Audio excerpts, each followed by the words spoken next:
गणपती बाप्पा मोरया, मंगलमूर्ती मोरया. आजपासून सुरू होणाऱ्या या आपल्या यूट्यूब चॅनलच्या नवीन सिरीजमध्ये आपलं खूप खूप मनापासून स्वागत. आजच्याही या सिरीजचा आपण आता श्री गणेशा करणार आहोत.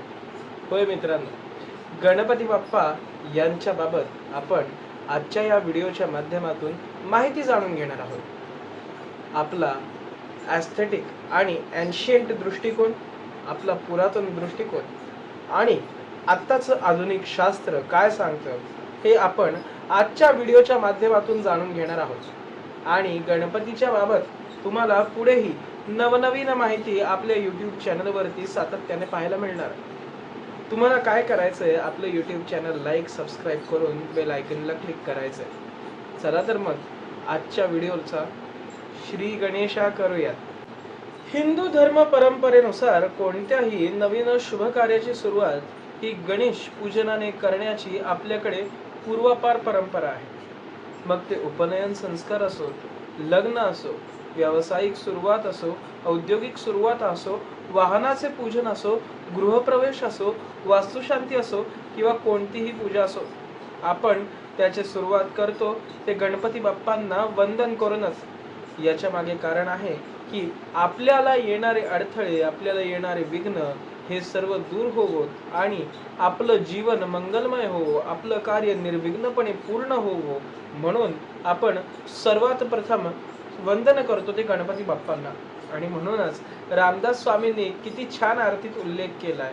त्यांनी गणपती बाप्पांना सुख करता आणि दुःख हरता असं संबोधलेलं आहे. म्हणजे सर्व सुखांचे जे करता आहेत आणि सर्व दुःखांचे जे नाशक आहेत ते म्हणजे आपले गणपती बाप्पा. गणपती बाप्पांनाच अग्रपूजेचा मान का मिळाला?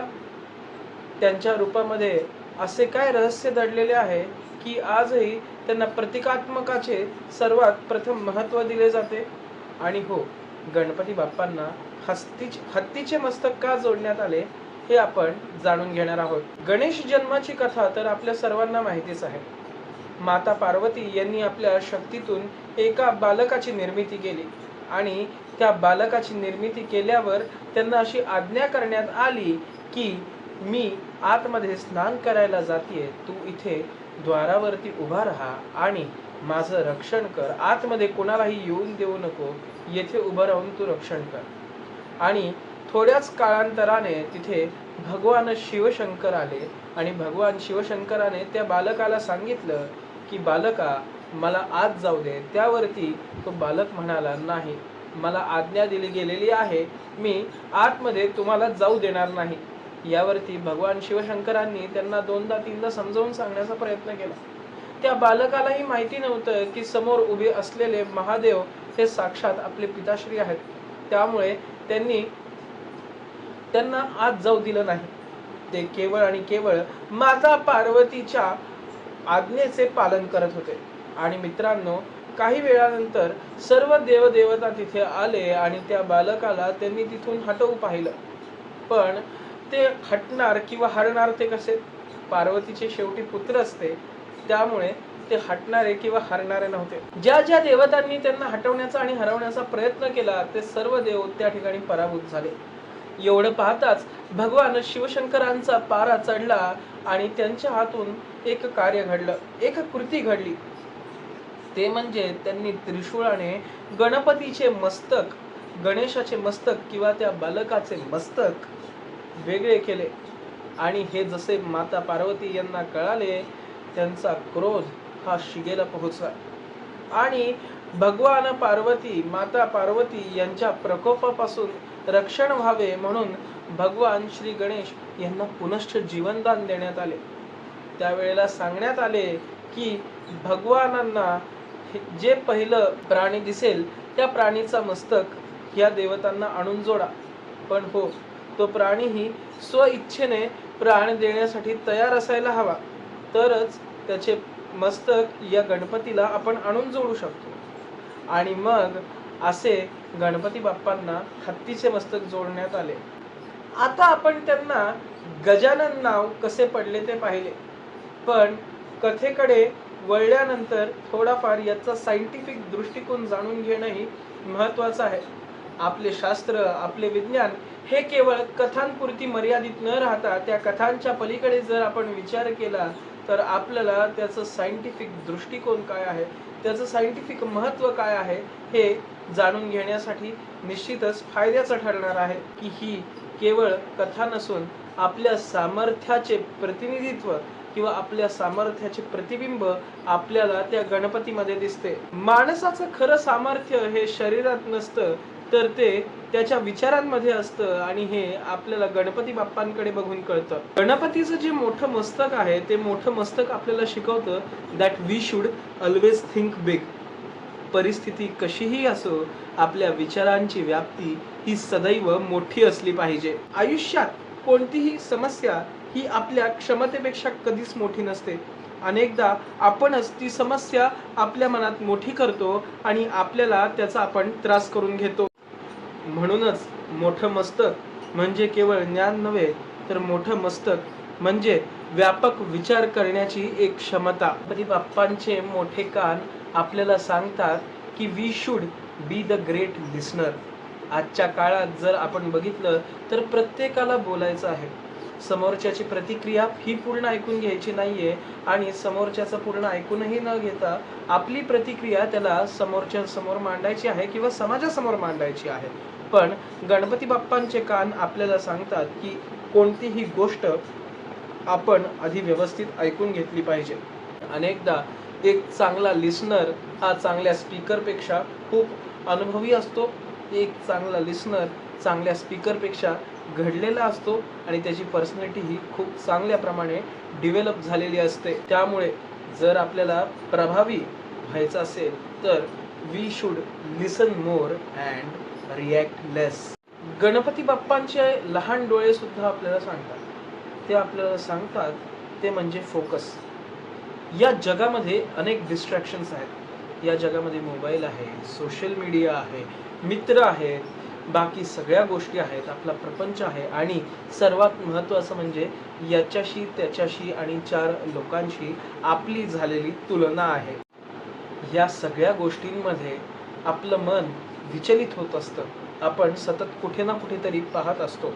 पण तेच गणपतीचे छोटेसे डोळे आपल्याला सांगतात की हे सगळं पाहण्याची गरज नाहीये. तर जे महत्त्वाचं आहे त्याच्यावरती आपण आपलं लक्ष केंद्रित केलं पाहिजे. मोठी स्वप्न पाहण्यासाठी मोठे डोळे लागत नाहीत, तर मन एकाग्र आणि फोकस असणं जास्त गरजेचं असतं. गणपतीची सोंड आपल्याला एक खूप चांगली शिकवण देते. ती म्हणजे ॲडॅप्टेबिलिटी. मित्रांनो, गणपती आणि हत्ती याच्यात जर आपण बघितलं तर गजाननाचं जे मस्तक आहे, गणपतीचं जे मस्तक आहे ते हत्तीचं मस्तक आहे. हत्ती आपल्या सोंडेचा वापर हे प्रचंड ताकदीने करू शकतं आणि तेवढ्याच अलगद प्रमाणाने ते एखादं फूलही उचलून बाजूला ठेवू शकतं. जीवनातही प्रसंगावधान स्वतःला बदलण्याची क्षमता आपल्यामध्ये असली पाहिजे. काही प्रसंगी आपल्याला कठोर निर्णय घ्यावे लागतात, हो, पण त्याच सोबत आपल्या मनाला एक सूक्ष्म आधारही असायला हवा. हे आपल्याला गणपतीच्या सोंडेकडे पाहून कळतं. Be strong but be sensitive. शक्ती असावी पण त्या शक्तीला संवेदनशीलतेची जोड असावी. हे आपल्याला गणपती बाप्पांच्या सोंडेकडे बघून कळतं. गणपती बाप्पांचं जे पोट आहे ते आपल्याला अत्यंत प्रॅक्टिकल संदेश देतं. Learn to digest in your life. जीवनात प्रत्येक गोष्ट आपल्या मनाप्रमाणे घडणार नाही. जर सगळ्याच गोष्टी आपल्या मनाप्रमाणे घडल्या तर ते जीवन कसलं आणि ते जीवन जगण्यात मजा कसली. त्यामुळे यश येईल, अपयश येईल, टीका होईल आणि कौतुकही होईल. त्यामुळे प्रत्येक प्रसंगाला सामोरं जाण्याची आपली सामर्थ्यता आणि आपली शक्ती असायला हवी आणि आपण परिस्थितीला सामोरे जाऊन काही काही गोष्टी पचवायलाही शिकायला पाहिजे. काही माणसं आपल्या आयुष्यात येतील तर काही माणसं आपल्या आयुष्यातून निघूनही जातील. हा आयुष्याचा नियमच आहे. पण प्रत्येक छोट्यातली छोटी गोष्ट सुद्धा त्या मनात जर आपण साठवून ठेवलं तर ते मनाचा प्रवास किती जड होणार आहे. अनुभवातून शिकायचं, आवश्यक ते स्वीकारायचं आणि बाकीचं सोडून पुढे जायचं. हीच तर मानसिक परिपक्वता आपल्याला आपल्या आयुष्यामध्ये पुढे घेऊन जाते. आता आपण एवढं जर गणपतीचं स्वरूप बघितलं आहे तर गणपतीचं वाहन आपण कसं विसरू शकतो. गणपतीचं वाहन जर तुम्ही बघितलं तर गणपतीचं वाहन आहे मूषक. आता तुम्हीच विचार करा ना, एवढ्या मोठ्या बलाढ्य गणपतीला एवढासा मूषक. बर, हे विनोदाचा भाग नाही बरं का, तर ह्याच्या मागेही कारण आहे जे आपण आपल्या आयुष्यामध्ये स्वीकारलं पाहिजे. आणि जेव्हा आपण हे आपल्या आयुष्यामध्ये समजून घेऊ, आपल्याला त्याचा खूप चांगला अर्थ उमजल्याशिवाय राहणार नाही. मूषक म्हणजे चंचलता, सतत इकडून तिकडे पळणारा. आपलं मनही काहीच असंच असतं, आपलं मनही चंचल असतं. थोडं या गोष्टीकडे लक्ष तर थोडं त्या गोष्टीकडे लक्ष, एकदा इकडे तर एकदा तिकडे, आपण सतत असं करत असतो. तर त्यामुळे आपल्या मनावर आपला ताबा असणं अत्यंत गरजेचं आहे. आणि आपण आपल्या मनाचे मालक व्हायला पाहिजे. आपल्या मनाने आपलं मालक होऊन चालणार नाही, तर आपल्या मनावर आपला ताबा, आपल्या मनावर आपलं नियंत्रण असणं खूप जास्त गरजेचं आहे. एवढ्या छोट्याशा मूषकवरती जेव्हा एवढे मोठे गणपती बाप्पा विराजमान होतात, त्यावेळेला गणपती बाप्पा हे त्या मूषकाला दिशा दाखवत असतात. जर आपलं मन त्याच्यावर आपला ताबा असेल तर आपण आपल्या मनाला दिशा दाखवू शकतो. अन्यथा जर आपल्या मनाचा आपल्यावर ताबा असेल तर आपली ती दिशा भरकटूही शकते. गणपती बाप्पांपुढे आपण फक्त हात न जोडता त्यांचं रूप जर आपण व्यवस्थित समजून घेतलं तर पूजनापुढेही आपल्याला आपल्या आयुष्यामध्ये परिपक्वता ही खूप चांगल्या प्रमाणावरती येते. गणपती बाप्पा आपल्याला सेल्फ डेव्हलपमेंट शिकवतात. गणपती बाप्पा आपल्याला जीवनमूल्य शिकवतात. गणपती बाप्पा आपल्याला एक ऍक्टिव्ह लिसनर व्हायला शिकवतात. तर गणपती बाप्पा आपल्याला एक चांगला फोकस करायला शिकवतात. गणपती बाप्पा आपल्याला ॲडॅप्टेबिलिटी शिकवतात. तर गणपती बाप्पा हे आपल्याला ॲक्सेप्टन्स आणि माइंड कंट्रोलही शिकवतात. म्हणूनच गणपती बाप्पा म्हणजे केवळ विघ्नहर्ता नाहीत. आपल्या आयुष्यातील काही विघ्ने ही बाहेरून येतात, पण बरेचसे विघ्न हे आतमधून तयार होतात, अंतर्मनातून तयार होतात. अहंकार, लोभ, मोह, मत्सर हे आपल्या आतमधले विकार आहेत आणि हे आपल्या आतमधले विघ्न आहे. अस्थिरपणा, निर्णय क्षमता नसणे, उतावळेपणा हा देखील आपल्याच मनाचा आणि आपल्याच अंतर्मनाचा एक भाग आहे. आणि आजच्या युगात या गोष्टी वाढत चाललेल्या आहेत. त्यामुळे तर गणपती बाप्पांना प्रार्थना करा की मला सगळ्या गोष्टी स्वीकारण्याची क्षमता द्या, आपल्याला सगळ्या गोष्टींपासून पुढे जाण्याची क्षमता द्या, मला त्या सगळ्या गोष्टींमध्ये लढण्याची क्षमता द्या आणि परिस्थिती कशीही असली तरी माझी सत्सद विवेक बुद्धी जागेवरती राहावी, याचे मला तुम्ही बळ प्रदान करा, अशी आपण गणपती बाप्पांकडे प्रार्थना करू शकतो. म्हणूनच आपण कार्य छोटं असो किंवा मोठं असो म्हणतो याचा आपण श्री गणेशा करूयात. कारण पहिल्या प्रवासाची सुरुवात ही पावलांनी होत नसते, तर आपण कशा पद्धतीने विचार करतो त्यावरती तो संपूर्ण प्रवास अवलंबून असतो. म्हणूनच गणपती हे केवळ एक देवतेचे नाव नाही, तर ते ज्ञान, स्वीकार, विवेक, संयम, एकाग्रता आणि मानसिक शक्तीचे आणि निर्णय क्षमतेचे प्रेरणा आणि प्रतीक आहेत. हे तर फक्त आपण आता बेसिक गोष्टी बघितल्या. गणपतीच्या रूपामध्ये अजून अनेक रहस्य दडलेले आहेत. त्यांचा एकदंत काय सांगतो, त्यांच्या हातातील पाश आणि अंकुश याचा आपल्या आयुष्यामध्ये काय संबंध आहे, मोदकाला ज्ञानाचा प्रतीक का मानलं जातं आणि सर्वात महत्त्वाचं म्हणजे सर्व देवतांमध्ये गणपतीला अग्रपूजेचा मान कसा मिळाला, यासह आपण अनेक अशी चांगली माहिती पाहणार आहोत आपल्या पुढच्या व्हिडिओमध्ये आणि येणाऱ्या व्हिडिओजमध्ये. ही सिरीज तुम्हाला नक्कीच आवडेल. आजचा हा व्हिडिओ तुम्हाला कसा वाटला हे खाली कमेंट्स बॉक्समध्ये कमेंट्स करून सांगा. चॅनलवर नवीन असाल तर चॅनलला सबस्क्राईब करा.